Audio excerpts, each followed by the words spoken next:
Hey everybody, welcome to Bones Collector, and before we get started with this video of our latest convention, I wanted to take a minute to thank some people who came up and introduced themselves to us during the last couple of conventions. Brandon and Lexi of the Ola Board Gamer channel, they have their own YouTube channel, and it was wonderful of them to say hello to us when we were at Dice Tower Con East. And Glenham and Carrie Haymans, they said hello to us, and we got to talk about their favorite board games and how much they like them, and we got to talk about the things that we do on the channel. And then we also talked to Joellen at Escape Winter, and we got to talk to her for 15 or 20 minutes about the game we happened to have been playing at the time, which was Trekking Through History, which I had to come home and buy immediately. I'm telling you, it's a great game. And then I got to hear about her style of gaming. She likes solo games, and she loves Ark Nova and things like that. The reason I wanted to mention these folks is because that makes our day, that makes our convention, and it gives us a renewed commitment and renewed energy to continue with our channel and the things that we do. We don't get paid for any of this. I played 80 new board games this year so far, and that's hard to do when you're not having games sent to you for free, like a lot of other channels are, high volume channels. And we don't network ourselves on Instagram or anything like that, Facebook, nothing like that. We just do this YouTube channel. So when you're watching me, this is the only venue that you're going to be able to see us on. And we like to share our board gaming passion with you. We don't ask for money in return, no monetary rewards. Our rewards are when you comment on our video, give us a thumbs up, and then say hello to us when you see us out in public. So I just wanted to take a minute and say those things because we love every one of you. Now enjoy the video. Hey everybody, welcome to Bones Collector. We're here at Escape Winter Convention in Orlando. This is a smaller board games convention that we come to just because it's local and it's close. There's only about 400 people here playing board games, but they have a nice library, about 2,000 games, so we really enjoy taking advantage of that anytime we possibly can. But the first game we played today, and we've only been here for an hour, but this is a game by Brian Shore, and I don't know if that's how you say Brian's name or not. If it's not, I apologize, Brian, because I love you, man. And I wanted to play a game of his called Coldwater Crown. And the reason why I wanted to play it was because you know how much I love Merchants of the Dark Road. And again, it's still the leading candidate for Game of the Year for 2022 for the Old Bones Collector. I love playing that game. It's just a lot of fun. And but I had never played this. I knew this existed, and 2 years later he did another fishing game called Freshwater Fly. It's not in the library here, but I'd like to play that sometime. But let's talk about Coldwater Crown. This is a worker placement set collection game, and it's pretty, I would say, light to medium. But it was fun, wasn't it? It was a lot of fun. I had a lot of fun. Yeah. I didn't expect to like it, and I really did. Yeah, so it's pretty cool. But you're going to be casting bait and catching fish, and casting. What a surprise! Yeah, so by casting bait, you're going to place your workers. Where'd they go? Oh, oops. Yes. Or is I start putting them away? Here, they're right here. Oh, give me a couple workers. So you start out with one of these wooden discs, each of you. One. There you go. And it has two different values. It has a 1 value and a 2 value. It's stickers that we're putting on these wooden discs. When you place it, it'll be either a 1 or a 2, and then when you take one back, you flip it over and put it by your player board. So you've always got one of these by your player board. But obviously you get more for the 2 than you do the 1. So if you place a 1, you're only going to take 1 action. If you place 2, you can do twice as much. And I'll show you how that works. But on your player board that you're going to keep, that's your little bait shop. And you're going to populate this. It starts out the game with that zone, from zone 4 and zone 3, populated with bait. Now when you place your worker, depending on what color you go to, you're going to, I can go on there because I don't have any of that color. I'll go to black. There you go. So if I put my number 1 worker on black, I can take 1 black bait from each zone and remove it from the board. And it would simply go by the board and eventually make it back into the bag. But what you're trying to do is empty these 4 zones of bait. And once you do that, then you will take the card from that matching zone off the board, so that if I was down, let's say, to this green, and I wanted to remove this green token with a 1 on it, I'd flip it over to a 2, so my next turn it's going to be a value 2, and then this green bait, and this green bait can come off my board. Well, I just emptied this zone 3, so I can go over here where I took the token from and take zone 3, this mackerel right here, and it is a 5-pound mackerel that I caught. But you need 6. And there's various trophies and things you can get for the types of fish that you catch. So you can get a trophy for getting the fastest to 8 different species. You can get a trophy, which is here. You can get a trophy for the first to 12, and that will trigger the end of the game. You can get trophies. You got both of those. You can get trophies for having a small species challenge where you have a flounder, a roach, and a perch, and you can get trophies for the Master Angler Challenge, which are these cards down here. You can get these cards, put them by your player board, and instead of discarding to the bait pile over here, you take that bait, the bait that you're taking off your board, and fulfill these, like contract fulfillment. And you're going to fulfill these, and you get trophies for having 3 of a kind or 4 of different kinds on the Master Angler Challenge. So there's various things you can do when you're catching these fish, and different ways you can get these trophies. And I found it to be a pretty fun game. When you place your worker, you take that action, and then you can take another worker off the board and you take that action. You can't take the same one that you placed, but you can take something else that's there. You don't want to get caught with a bait, no bait on your board, because when you go to place your worker on your turn, if you've only got 2 colors and those colors happen to be full with a disc, you're gonna have to just throw away that turn and place it somewhere where you don't have any bait to cast. That's what they call it, casting bait. Yeah. So you don't have any bait to cast. But so when you get down like this, you want to go here to a space called the port, and hopefully you have a 2 to do that, and then you can fill 2 zones full of bait. And there is zones 3, 4, 5, and 6. So if I went there and I wanted to do 2, I could fill up this with 5 and this with 6 and have a lot of bait to cast then. And I've got a lot of opportunity now. And then also, if you go to the port, you can, with that 2, you could just fill 1 zone and take 1 of these cards. Or you could take 2 of these cards And not fill it all. and not fill any zones. So if you've got a lot of bait and you wanted to get a couple of these cards, you could go there and take 2 cards. So you can take 2 cards, fill 2 zones, or do 1 of each if you wish. So that's the way you replenish, so that you can keep casting bait and catching fish. And it kind of feels like you are fishing. I liked it. I'm And you have 3 areas. You have the lake, the river, and the shore. impressed. I that you can liked go it a to. lot. It's a pretty complete game, and it has some of the nice information that you need to know on the board, and I appreciate that. Once you learn it, it's a pretty light game. Yeah. But it's fun. I mean, it's fun, and that's what I expected, because I really, again, enjoy Merchants of the Dark Road, and I would like to seek out Freshwater Fly and try and play that game. But I didn't talk about these tokens. Oh, yeah. Yeah, what are these things?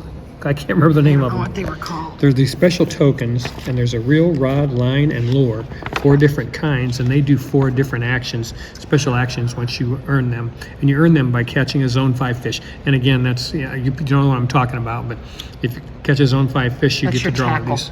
Your tackle? Yeah. Oh, this is tackle The tokens. fishing tackle.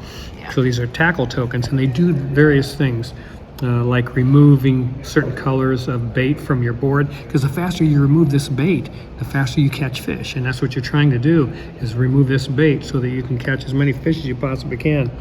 And then some of the others allow you to take a different fish Oh, it's than over here, you're sorry. supposed to take. Right side. So swap any 2 pieces of bait on your player board with each other.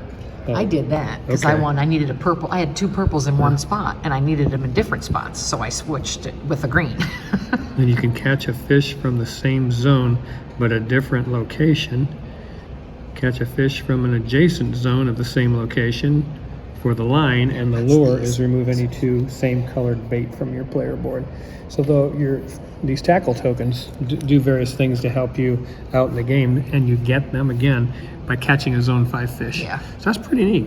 Again, it's a light game, but it's pretty nice. You're casting bait and catching fish, and that's the theme, and it feels like it when you're playing it. It does. And it was pretty interesting. I can see why there's some people who really like this game. I mean, if you're a fisherman and you like to play board games, hey, here you go. And again, Freshwater Fly is another one, and I think they have some dice mechanics in that one, but so I'd be kind of anxious to play it. The production's okay. I mean, all the cards are linen. The fish cards All the fish, even the big ones, the Master Angler Challenge, these cards are all linen. These tokens are big chunky wooden things, and you get 2 sheets of stickers that come with the game. And player boards are nice. I mean, they're cardboard. The little tackle box. Yeah, a little tackle box, and you got your bait crystals. These are crystals that you've seen in other games. Yeah. But the game works well, and we had a fun time playing it. And this game is by Brian Shore again, the guy that did Merchants of the Dark Road, and I really enjoyed that game. I had fun playing this game, so Brian's doing a good job. I hope he keeps on going, and he looks like a young fellow in this picture, so maybe he hope he gets better with age. I really enjoy what he's putting out so far. So Coldwater Crown, if you're interested in fishing game. Hey guys, we're here at the Escape Winter Convention in Orlando, Florida at the Wyndham Hotel, and we just got done playing another game. It's called Abyss. Some of you might be familiar with Abyss. It came out in 2014. It's by Bruno Cathala and Charles Chevalier. So this is a 2 to 4 player game, 45 minutes. That's probably accurate if you know how to play it. It took us an hour and a half with reading the rule book and everything, and then get it. Not the best rule. And get it played. But this is got a little bit of a memory element to it, and what is this? I'll show you all the stuff here. Oh yeah, push your luck set collection stuff going on, and you really have 3 choices of things to do in this game on the board. You can explore with this exploration deck, and you're going to push your luck here, and then everything that's left over in this row at the end of your turn is going to go into this council row, and you can take cards from that as one of your actions, or your third action would be to recruit one of these lords. And this market row is usually, it can have as many as 6 cards in it, and then those Lord cards have special powers on them that you can utilize, and they also have influence points, which wins the most influence points wins at the end of the game. Then you also have a threat tracker over here, because in this exploration deck I showed you there's some monsters. I think 4. I think there's 4 monsters or something like that. And when a monster card comes up, you can choose to fight that monster and get that award, or if you just pass, this threat token keeps moving up, and the rewards on this track keep getting higher and higher, better and better, I should say. Yeah. And then once somebody takes that award, then it goes back down to the beginning. So you can fight monsters in this game, and then also you can get these control locations. And once you recruit and have enough keys, you have to have 3 of these keys, and you get them by recruiting these lords because they're on some of these cards. And you also get them when you fight monsters and defeat them. So once you have 3 keys, you have to take a location, and then you have to put your recruited lords and have those keys that allowed you to get this location underneath here. So you lose their power. So it's kind of a timing thing as to when you want to recruit enough keys to grab a location. And then the location itself gives you influence points at the end of the game. And after you recruited your 7th lord, the game end is triggered. Now we forgot that, and I had 9 lords. Got a few more than 7 lords over there. But I was like, when does this game end? But and then after you the cards that you use, these exploration cards to recruit your lords, you keep the lowest value one and put it in front of you, and those are scored at the end of the game in a certain way also. So I mean, it was a pretty fun game. The theme is pretty interesting, and the art is really good on the cards. I like that. One major complaint about this game, and that's that they should have put on the board what these different exploration factions are. There's politicians, there's military, that one's farmers. military. That one's farmers. There's a name for each one of these, and they should have printed it on the board or on the cards themselves, the lord cards themselves. I mean, somewhere that information, we had to keep looking it up in the rule book. Now, which guy is this? Because you're getting points. Like this one here gives you 2 points for each of your politician lords. Well, which ones are politicians? So Way to look it up. It's those. It's the blue race over there. But so that's kind of annoying. It should have been a little clearer as to what those factions are. So Maybe it's the color of the tile. It is. I mean, the color of the tile, but the color isn't that discernible. Yeah, that's true. We had trouble with that too. We had trouble with figuring out which color is which. So I wouldn't get this game just for that reason. The game is pretty fun, and like again, the art is good, the theme is good, and I like the mechanics of the game, and it's not difficult in any way. It's a good game. That's annoying that you would have to, you know.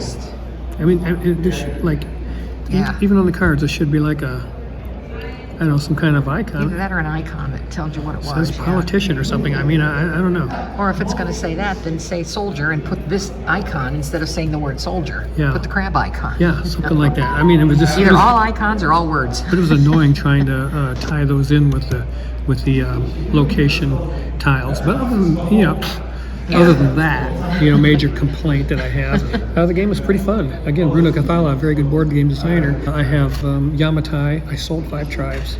I have Yamatai still. I love Yamatai. I love 5 tribes, but I can't keep everything, so I sold that one. And then also Ishtar. We have Ishtar by Bruno Cathala, and I think we have more if I sat and thought about it. But he's a very good board game designer. If you guys don't have Abyss or you're interested in it, it's a very good game. You can get these monster tokens for points too. Yep. For influence points and different totals on them. Oh, of course they're big, and I had all small ones. Yeah. Anyway, that's Abyss by Bruno Cathala. First time I've gotten to play it. That's a pretty good game. All right, I'll see you next time. Hey everybody, this is Bones Collector at the beautiful Wyndham Hotel down on I Drive in Orlando, Florida, where we're at the Escape Winter board game convention, and we're picking through their 2,000 game library and playing games that kind of interest us. This game is called Blue Moon City, and it's by Reiner Knizia.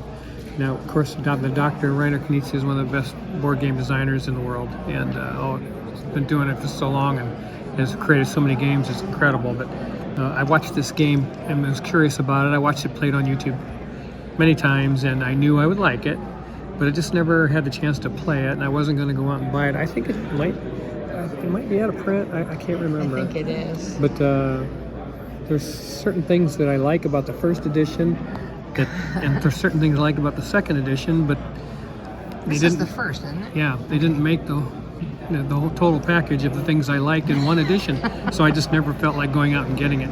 But I wanted to play it, and it's a lot of fun. It's a city building, set collection, hand management. With dragons.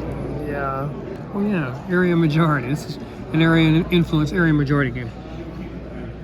But came out in 2006, and it has these 3 dragons that you can move onto the board to give you extra bonuses. So that's part of what we'll be doing. And the cards that you're going to be using will let you move these dragons around, because if you are contributing to building this city on these tiles, and here's what one of them looks like. So if you have one of your cubes on one of these spaces with the dragon on there, then you get an extra scale, a dragon scale, and scales get you extra crystals.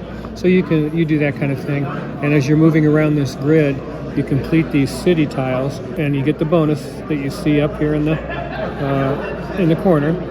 So the person that if the same person finished this tile, you would get both these awards, right?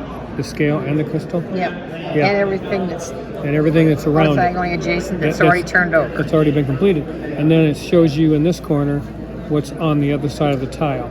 So once this tile is flipped over, if you complete a tile that's adjacent to it, you would get the award of 1 crystal. So that's the way that works. And I'm gonna get that right there. Mm-hmm. So they all start out like looking like this. This is what the grid looks like when you start out. All these tiles will be turned over, and you're simply trying to go here and use your cards to complete the color of these squares require. In this case, these are brown, black, white, and I think there's red, and there's some red ones and gray. Blue. There's blue Yeah. and gray. So there's different colors, and you have to find a way to manipulate your hand in order to get the required numbers to place cubes on these. I'm not sounding very good right now. I'm very tired. For instance, if I had these 2 cards, I could play these 2 cards as brown, and I could put my cube on this 4. Or I could just use one of them and put a cube on a 2. depending on how you want to work it. And then these cards also, a lot of the cards have special powers on the top. Now, if you play this card, you can use 2 cards of another color that match, and it will be a 3 of any color. So things like that go on in the game, and so it's some hand management, and it's a very good game. I enjoyed it a lot. Did you? I mean, it's really good. I just don't know if I would. This was how you scored over here. You had to put crystals on the tower to score. Once you start gathering crystals, you go to the center, to the obelisk here. We all know what those are. There's an obelisk in the center of the board, and you would go to that, and you pay the number on this obelisk over here that you see. You have to pay that number of crystals to put your marker on that obelisk, and the first one to 12, it finishes the 12, wins the game. And yeah, that's about it. I mean, it's a light to medium weight game. You know, if you're a hardcore gamer, this is a light game. Yeah, it's a light game. If you don't play board games and you want to go out and buy this game, this is a medium weight game. But you can certainly dig your way through it. The rule book is not very big, but there's a lot to think about, and it's enough to think about to have a really good time playing it. So I really enjoy it, and I like the artwork on the cards a lot, and I don't think it was the same in the second edition. There's something like that, and they changed the dragons. I like these dragons, and I think they changed them in the second edition. So I didn't like the second edition, and I kind of like this edition, but it's hard to find in really good shape. Yeah. And this one's been beat on pretty good because it's in a library, a gaming library, but I don't know. I don't know what I would get rid of to make room for it. If it's that good, I like it. It's worth having in your library for sure. Those of you that already have this game, it's a really good game, and I had fun playing it. So yeah, that's our 3rd game for the first day. And we're gonna go home and go to bed now because I had a glass of wine. I'm really tired. Alrighty, I'll talk to you next time. Bye-bye.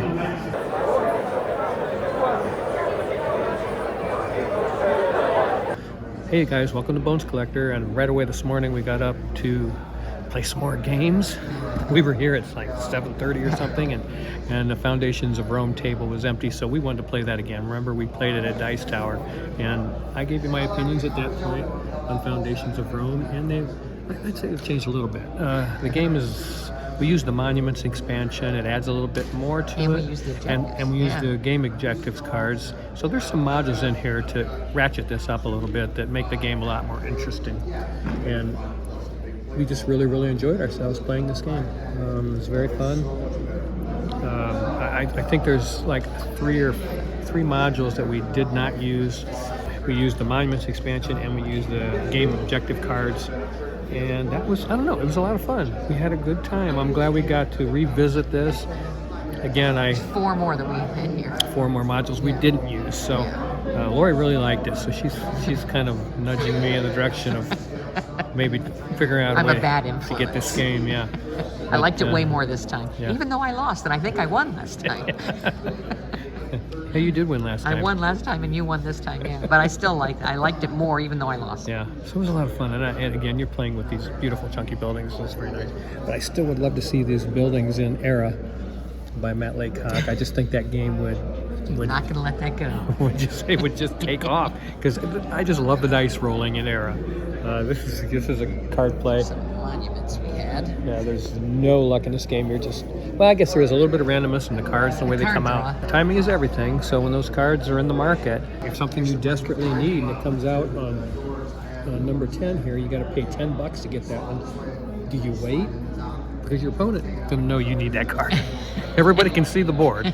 They know where you're placing your markers, and they know. So once it gets down there, it's advantageous if you see your opponent needs something to buy that card, but you don't want to do it.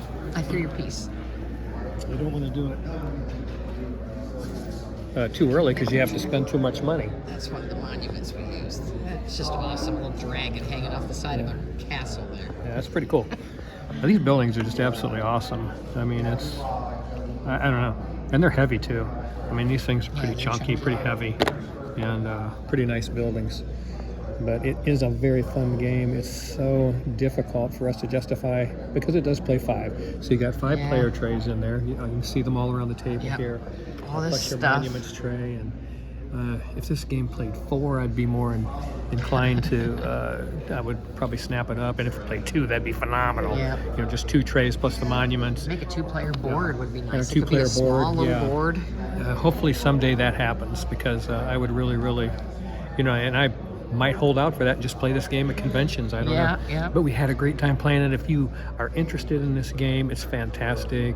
And I would say, you know, if you have a smaller game library, Yeah. you know, this would be one that you could think about picking up. Because it takes up space. It takes up some space, and I think you need Good to. sized.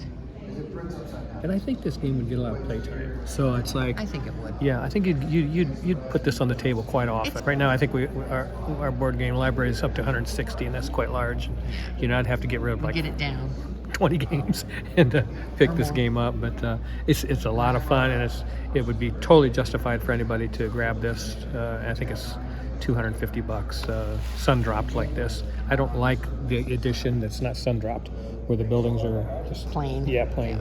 This is definitely worth the money. The extra $50 to have it sun dropped, and I mean, you could buy it and wash them yourself, I suppose, if you wanted to do that. But yeah, that's Foundations of Rome. We had a great time playing it. We're still here at I almost said Dice Tower Con. We're here at Escape Winter Con at the Wyndham Hotel and on iDrive in downtown Orlando, Florida. So yeah, wherever you're at and whatever you're doing, I hope you're playing board games.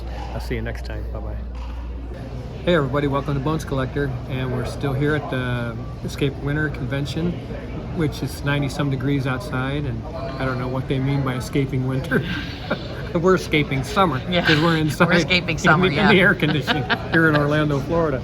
But anyways, we just got done playing Trekking Through History by Charlie Bink, and we have played Trekking Through National Forests. National Parks. It was a fun game. It was a light game, but it was very fun, nicely produced, good game. But and then there was a Trekking Through The World. The World. We haven't played that one. Haven't played that one, but that's another version. But this one just came out, Trekking Through History, and we just got done playing it. Yeah, it's a wonderful game.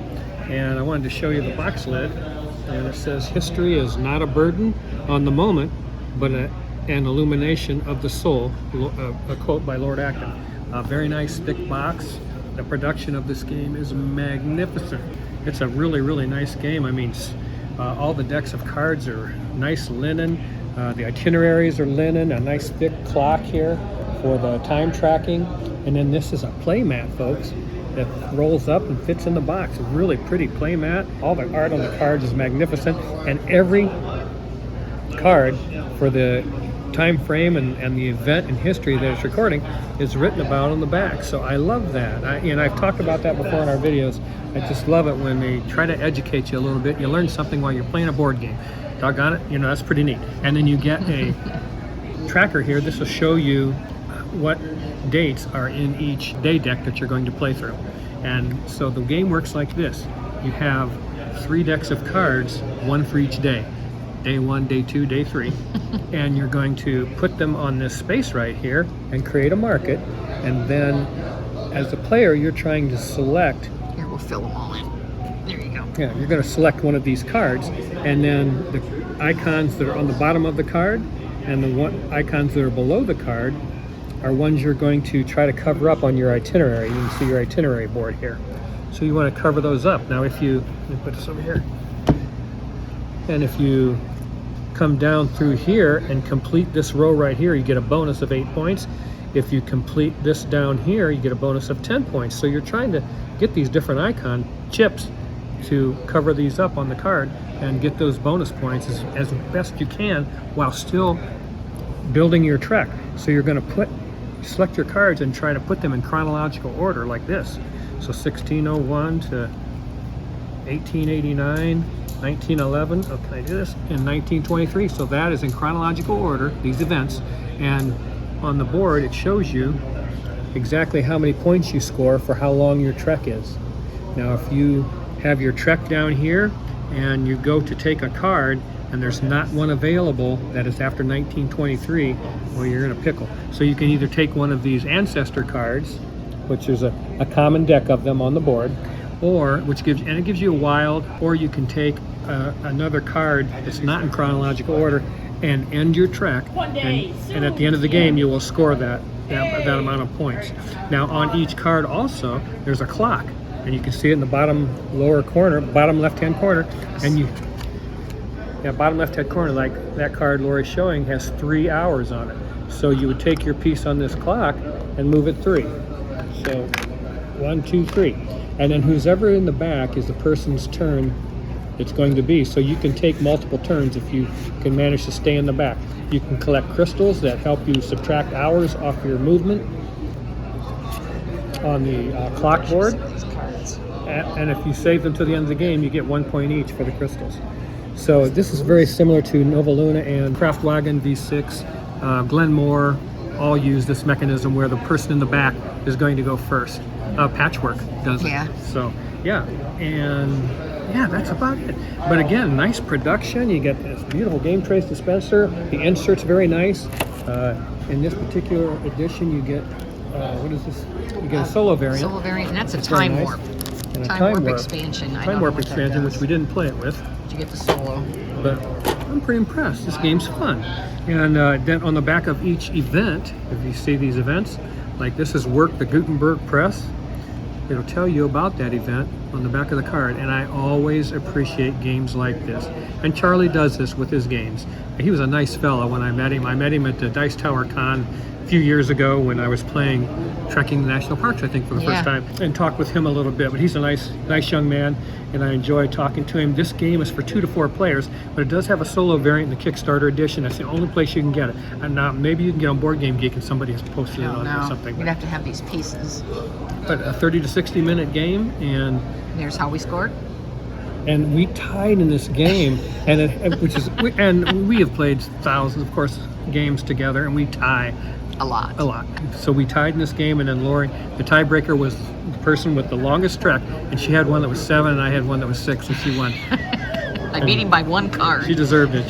She played a really good game. So, yeah, this is. I didn't expect this game to be this good. Yeah, I will admit. I didn't either. I mean, I expected it to be easy. Yeah. Kind of on the easy level, easier than we want to play, and it's Yeah. not. But there's a lot of enough.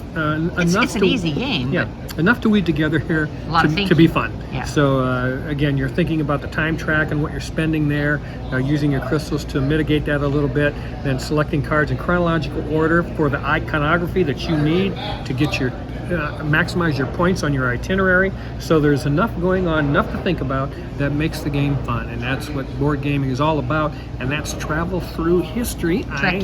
Trekking through history, and I can safely say that you can buy this game with confidence that you're going to have a good time playing it. We'll talk to you next time. Bye bye. Hey everybody, how you doing? This is Bones Collector here at Escape Winter Convention in Orlando, Florida, at the Wyndham Hotel. This game that we just got done playing is called Arrakis, Dawn of the Fremen. So if you're familiar with the Dune universe, the Fremen are the what do you call them, inhabitants of Arrakis, Natives. the natives of Arrakis, and the native people. Native people, And they're getting the shaft by everybody coming there to get spice throughout their history. So they've been beat on and beat down, but this is about their beginnings, ages before the spice farming started happening, and this game is an area influence, area control, strictly a very dry chess-like match that goes on in this game. Production is okay for what it is. It's okay. But I think this game is like $55 on Amazon. I just don't do that. This rule, where should I start? This rule book is 28 pages long for this game. And I mean, when I got done reading it took me half an hour, 40 minutes to read this rule book, and just to try and sort through things, and I had no idea how to play the game. I mean, we basically had to just start. Very poorly written. Yeah, I mean, no turn examples, nothing like that in here, only for combat, and which is an important part of the game, how to do the combat. But I just think it was a poor rule book. And by the time you have 30-40 minutes invested, I'm going to play this game. So we did, and we ended up tying, which is ridiculous, man. Because the first one to get 3 sieges in your control wins the game, and we got them both on our last turn. It was ridiculous. And there's no tiebreaker, so we just call it a tie. You have different phases in this game that you're going to perform a function, and it's done by this chart right here. a development phase, production, trade, shipment, action, and council. And where you see those arrows around the production, trade, and shipment, when you hit those phases of the game, you roll this Arrakis dice, and it has a bunch of iconography on it, and you're going to do that phase with the parameters of that particular icon, and it has a chart in the book. Let me show you. Let me show you what we were dealing with every time we had to roll that die. So, right there. So you have to keep that handy so that you memorize what's going to happen when you roll that die. And then when you take the action phase, you have to be familiar with this graph on what you're going to do in the action phase. So I don't know. This game would probably is terrible at 2. Yeah. Area control games generally are. They have to be really good to be good at 2, like Tikal, Mexico, those types of things that are really very, very good at 2 players. This one here is not, because you can form alliances in this game, and you can't do any alliances if there's only 2 of you. Yep. So that is out the door. If you're playing 2-player, this is not for you. If you don't like dry Euros, this is not for you. If you don't like area control, area influence, this is not for you. And guess what? This is not for me. I would not buy this game. There was nothing fun in here. I just could not recommend this game to anybody. You'd have to have more people. Yeah, you would have. I mean, if you find 3 or 4 players that love this kind of thing, and I don't, to be quite honest with you, I didn't feel like we were in the Dune universe very much at all. Not like Dune Imperium. Dune Imperium. You do feel like you're there. And it's a better game design by Paul Dennen, and you feel like, I mean, it's just a more approachable game than this. 28 pages of rules is absolutely ridiculous. For a game that's this simple, it's yeah. not difficult. And they just didn't explain it enough. Show you how to start the game.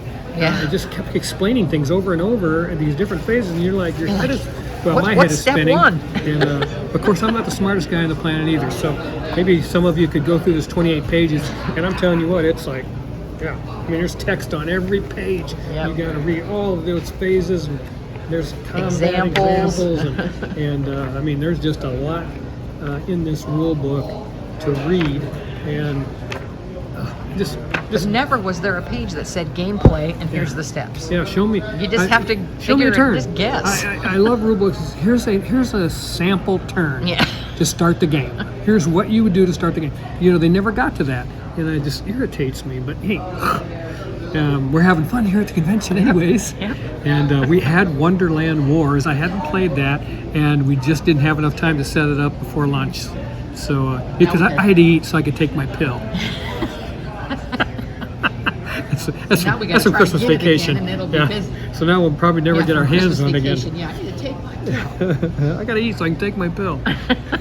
That's Dune Arrakis. Hey, I have Dune Imperium. This would not replace it by any stretch of imagination. And I love Dune Imperium. But anyways, yeah. If you're like, I can see this game being good for people who like that kind of thing. You know, it's an area control, and you're going to do some battle, which is cool. I don't think it was a bad game. Yeah. I just think with 2 people, With it 2 was people, boring. it is very boring with 2 Yeah. people. Just because you can't form. And there's a step in this game that at the bottom, see that council step? Yeah. See where it says council? Well, the players can get together and say, well, that one guy's so far ahead, we're just not going to We're just gonna call the game. We're going to call it off. Okay. I've never heard of a game doing that. I've heard of somebody flipping the table and saying, I quit. But I've never heard all the players voting to stop the game. To stop the game. That was really weird, but whatever. Okay, we're going And to that play. doesn't happen with 2 people. We're going to play some more games, and I hope wherever you're at, you're playing board games, and we'll talk to you in a little bit. Bye-bye. Hey, everybody. Welcome to Bones Collector. We're still here at the beautiful Wyndham Hotel in Orlando, Florida for Escape Winter Convention. And we just got done playing Wonderlands War, which I wanted to do because it looked pretty interesting on the table when I go by and people are playing it. And I just was curious about it. And this game is it's a bag builder, area majority, and open drafting game. And some push your luck element to it too. So we've got a little bit of mechanisms going on. And you're simply going to you have these cards that are going to populate the board here to begin, because the first phase is called the tea party, and this is a big tea party. You can see the table is covered with things, tea, plates, and forks, and a little snack here, whatever that is, a cake or whatever. And then players will take their character and select some of these cards in the tea party table, and you take 4 of those each, and once you finish that, you come back here to the head of the table, roll the shard dice, see how many shards you get, which are always bad. You don't want any shards. These are the shards, and then the battle ensues. So once you're going around here taking these cards, each one of them has a icon in the upper left hand corner as to how many supporters you can place in a region. So you're going to place those supporters in regions as you see them here on the table, and that's where the area influence battle ensues. So if your opponent has some supporters over here and they put their little character over here, then battle's going to happen, and you have a battle track down here at the bottom of the board, and you're going to pull discs out of your bag, and those will give you values, strength values, and you're going to record them on the battle track, and you can keep pulling them out until you bust. And these are madness chips, and if you pull those out, then you have to trash one of your supporters, and that can lose you the battle or whatever. So you're going to be doing that, and there's some rules governing the battle, and you can do some different things to add support to your region by getting some Wonderland characters. Here's the war. That's the rules for the war. For war. And that's the rules for the tea party. So yeah, there's a lot of rules. Yeah. And so you can see over here that you can get allies, and these are tokens that you can get that have high values on them. And that's the bag building part, where you can put these in your bag and draw better tokens as the game goes on. And then you can recruit these Wonderland people too. There's 2 different types, figures and chips that go in your bag. So that's pretty cool too, and that's a way you can support. And you get these tiles in each region that give you the values, because you're only playing 3 rounds, and you have 3 different decks of cards. This was the first deck, and then there's deck 2 and deck 3, and you play 3 rounds doing battle and doing war, and the winner with the most victory points, and you add those up with a victory point track that goes around the board, and the amount of castles that you have, you get a certain amount of points for those. And what was the third thing? Quest cards. Yeah. So you have quest cards that you can complete, and you can get a max of 9 points on those quest cards. So that's the game. It's a brief overview, very brief. I didn't cover all the rules, and I'm not about to. And there's some things about this game that I appreciate from the publisher, and some things I don't like. But the thing I do appreciate is that they offer standees instead of forcing gray plastic figures down your throat, which they always do, and drives me crazy. I'm very happy that they were able to put out a standee version. It keeps the box smaller, shipping down, and this is kind of a reasonable size box for what's in here. There's quite a bit in here, and the production's pretty good. You got these plastic castles that you put out, big meeple figures that are wood. The tiles are nice. This is the retail version. This isn't the Kickstarter. That thing's huge. It's got minis and all this stuff with it. The thing I don't like about this game probably is the size of the board. It didn't need to be this big. It's way too big. You can't see everything that's going on. Yeah, it kind of swallows the table, and then you have your stuff clear down here. You have your faction board you have to deal with. So show those. You can't even read what's going on because you're so far from it. Yeah, you got a faction board here. So there's, I don't know, when you're playing a game like this, I just think it takes away from it to have it be so huge. I don't know why it couldn't have been half this size of the board, and get those player faction boards over closer to you so you could, manipulate them and move them and use them a little more easily. So, yeah. Is that all I want to talk about? How long did it take us to set it up? This game takes a long time to set up. I mean, if you know what you're doing, you can set this game up in 20 minutes to half an hour.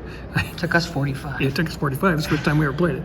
But this is by Ben and Tim Eisner, and they did Tidal Blades, which is another table hog. It just seems to be their style. The game isn't... the game's good. If you like battling games, this is a good one. But again, I think you need... It doesn't play that well at 2, and I think if you have more players, the game's going to be, it shouldn't be too long, but it would be more fun, I think, to have more players. But just, it's too big. It didn't have to be this big, and I think that's their hallmark. But again, yeah, this is a good game if you want to check this game out, if you like that type of battle, because this is about acquiring what you need to do battle, and it's very popular. I think it's catching on. A lot of people love this game, and I can see why. I think it was fun. Yeah. But it was just too hard to see what you're doing. Yeah, it's area control. I mean, you know, it's no different than a lot of other area control games. It's area control, and it's a, you know, fun theme, sort of like a Disney creature thing. But yeah, the standees are nice though. I was pretty impressed with those. And There's you know, the Cheshire Cat. yeah, I think acrylic standees would have really set this game apart, and the board being maybe 25% smaller than this, I think it would have been a better presentation and a more approachable game. But hey, it is what it is. This is Wonderlands War. If you like to battle, this is a good one. You know, this is something you might want to check out. And yeah, we'll move on to another game and see you next time on the Bones Collector. Hey everybody, welcome to Bones Collector. We're still here at the Escape Winter Convention at the Wyndham Hotel in Orlando, Florida, and the game we just got done playing was Rez Arcana. Came out in 2019. It's for 2 to 4 players. Tom Lehman is a designer, and Tom Lehman has done some really, really good board games. He's a good designer. So anytime he puts out a game, I'm always curious about it. And I don't even know if I have any Tom Lehman games in our library. Yeah, we used to. And but you know, I wanted to play Rez Arcana. It came out in 2019, so it's been out for a couple of years. And I wanted to play it without buying it. So we worked it into our agenda here for the convention and just got done playing it. And this is an engine building, hand management type of game. What else? Oh yeah, yeah. And it's a race game, so it's a race to 10 points. When you get 10 points, you've won the game. So you're trying to build kind of an engine with these benefits and special powers that your artifact cards give you, and these places of power. Places of power. These places of power tiles, and these are double-sided, so they are different. There's a icon on the front, and these are like if you're just learning the game, which is the way we use it. It has a little icon on it, and then you turn them over, and they're a little bit different. But that's kind of cool. So it has a little bit of variability to the game. And then you have 8 magic items that you're going to select one, each player, and you take that magic item and you can use that once per turn in that magic item. And then when you're ready to pass, you turn it over, turn it back in, and it says passed. Then you draw a card and you take the first player token if you're the first to pass. So passing first can be very important because the first player token has a point on it. Now that doesn't mean anything when you've got 2 or 3 points, but when you've got 9 points, this might win you the game. So that's something to work into your strategy also. So we really, really enjoy that. And then you've got mage cards where you're going to get 2 at the beginning of the game, and then you select 1 out of the 2, and so you have a mage that you're using. And that mage will give you special power every turn, and artifact cards and power. And then this is the monument deck, and the monument deck takes gold to purchase these items. As you can see at the bottom of the cards, they have point totals. This one's got 3, 2, 1, and it depends on. I think it's only 2 out of a time, isn't there? No, there's 3. Is there 3? Okay. Maybe 2. I think it's 2. I think you're right. I think it was just 2. I think it's 2 out of a time. So 3 and 2. But again, you're going to try and you can purchase these places of power. You can purchase these monument cards, and then some of these artifact cards have points on them also. And again, the first 1 to 10 points wins the game. It's an engine building type of system. Now, if you get good at this game, I've heard that people can win this game in 5 rounds. So it's one of those games where if you know the game, you know how to draft your cards at the beginning of the game to set yourself up to be as efficient as possible. It took us. We played this game, and then we went to dinner.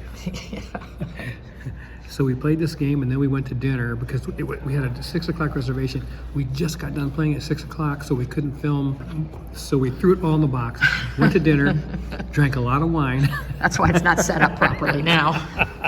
Drank we a just lot. threw it back out of the box. Drank a lot of wine and came back to throw this down the table so we could talk about it. But anyways, yeah, this is a good game. And the production's pretty cool. It has this little resource tray, and the resources are calm and elan and gold and life and death. I like that. I like it's better than wheat and stone because I Loam. have loam and peat.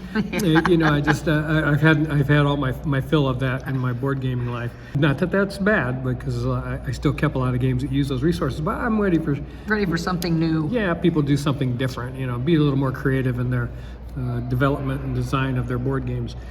The art's really nice the on art these cards. is beautiful. It's Here's beautiful the on Cursed those. Forge. On That's those, really cool. These are big, thick tiles. These power locations, places of power. Catacombs of the Dead. Yeah, they're big, thick tiles, and they're very pretty. And the art on these cards, these artifact cards, is gorgeous. The art on the monument cards are gorgeous. And I really, when I saw the art, I was like, oh, I hope this game is really, really good. And it is. It's a good game. I didn't really enjoy it all that much. I mean, it's a really good game, really good design, but there was something missing there. I don't know what it is. It just, you have to know how to weave this stuff pretty quickly. And I think this would be a game that you become very good at over time, so that repeated plays will make you better. This game has a place, I'm sure, and I'm sure a lot of people love this game, but I was hoping for something a little better because I love the art. I think this is a game that a lot of people are going to love, and I'm sure do love. Yeah. So, yeah, from 2019, that's Rez Arcana. You start out with 3 cards in your hand and then 5 in your deck. And you're going to play those 3 cards in the first round and probably use them all up. And then after that, you only draw 1 card. Every time you turn in your magic item, you're going to draw 1 card to start the next round. So you're not going to have a lot. You're only ending up with 8 cards for the whole game. So that's kind of different. Yeah, it's very tight. You have to be good at this game. Again, we played it 1 time, and we're not going to be good at it 1 time. You know, we had a guy named Richard teaching us. Thank you, Richard, very much. Yeah. He's helping here at Escape Winter Convention, and Richard helped us and walked us through a turn and walked us through a couple of rounds, and then we understood how to play it. And he's the one that told us that he can get them 10 points in about 6 rounds. We did not. He said some people can do it in 4 and 5, but it takes me 6. We didn't make it in 6. I mean, I think we must have played 10, 12 rounds, I'm sure. And we still didn't have 10 points. But I'm sure after repeated plays we'd be able to make that happen. But you have to study everything and learn which ones you need to pick up and what works with what. And it just takes more than 1 play to figure that out. And there's a lot of iconography that you have to be familiar with. There is a little. Yeah, and you get a player aid. You get a little card that tells you what all the iconography means. Yeah, so that's kind of nice. And then on there too. So that's always helpful. All right, so that's it. That's Rez Arcana and my review after 3 glasses of wine and some really good food. But yeah, we'll see you next time, and maybe one more game. Maybe one more game this evening. We don't know. We'll go see what's in the library. So wherever you're at and whatever you're doing, God bless you. I love all of you, and we'll see you next time. Bye bye. Hey everybody, welcome to Bones Collector. We're still here playing board games into the night here at Escape Winter Convention in Orlando, Florida. Rainy Orlando, Florida. Rainy. It rained all day, and yeah, so you probably had better weather wherever you were at. We just got done playing Nidavellir, and it is designed by Sergey Leggett, and this is a card game, as you can see, and is a set collection card game with like a bidding mechanism to make selections. And you can see how the sets are collected here. And you have these bidding coins that you can upgrade during the game. But what you're going to do first to start out each round is you put 3 dwarves in each of these taverns. Here, let's just... Crazy Horse and that wouldn't be it. the Dragon and Happy Farmer, whatever that guy is. You have one like that? Yeah, you put beneath 3. every tavern. 3 in each one of them. And then you're going to bid on the cards in that tavern with these coins. And this gem at the top is a tiebreaker, so that whoever has the highest gem up here will get first choice in selecting dwarves to put in your army, your dwarven army. And then once you complete a row of, there's 5 different colors and different factions of these dwarves, and when you complete a row of 5, you can recruit one of these more powerful heroes that give you like extra banners or extra powers in some way, or extra points. Or this guy that gives you a set collection element on that guy. The Dwerg. Man, so if you get like 1, 2, 3, 4, 5 of those, 135 points. That'd been awesome. Yep, I got it would. 81, so I had 3 of them, Yeah, but you did. it wasn't enough to win because Lori won the game. I didn't have 3 glasses of wine. That's right. And these coins, you have a 0 coin to start the game out with. Mine was upgraded to this 3. That's an award I got for winning one faction. But this 0 coin, whenever you play it, you're going to bid 0 on that particular row. So you'll be choosing second in a 2-player game.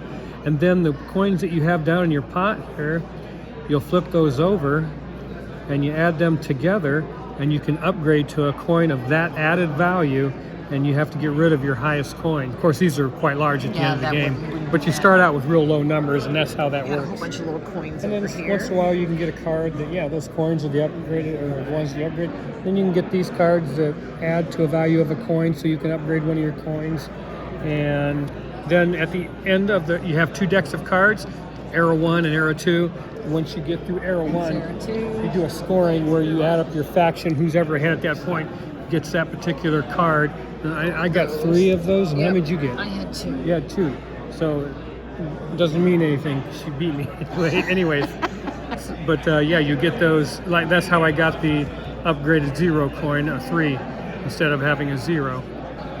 What do I think about this game? It plays pretty fast. I played very fast Yeah, once we got going. The rule book, I think, is not very helpful in teaching you the game. No, Richard stopped by again. Richard stopped by, our friend that we've met, and he taught us this game. He taught us the last game. What was it? Rez Arcana. He taught us Rez Arcana, and then he helped us out with this. We were on our way, but he helped us Yes, we almost had figure it. the rest We of were it close. out. Yeah, we were close. You know, it's a pretty decent production. I mean, it's just cards. Yeah. And this board, and this stand over here for your coins. But these things bug me. Yeah, they tipped over they tip constantly, and they so take up too much All you space. got to do is hit them. So we laid the cards on the table. So that was kind of good. They should have made these out of wood. This weighs nothing. So as soon as you hit the cards, it They tips fall- right they over. fall over, yeah. If it was made of wood or something heavy, that wouldn't happen. So that's a complaint that I have about this game. Other than that, it was a good game.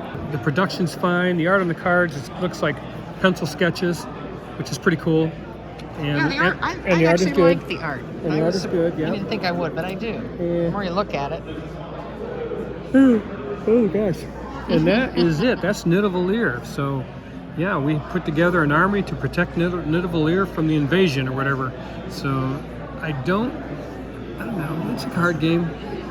You know, if you like this kind of thing, it's fast and pretty fun, but I don't know. I have better. We have enough card games. Yeah, I wouldn't have better want ones at another home. one. But it's But a it good was game. fun and it yeah, was quick. It's a good game. 2020 plays 2 to 5 in 45 minutes. That's our time frame.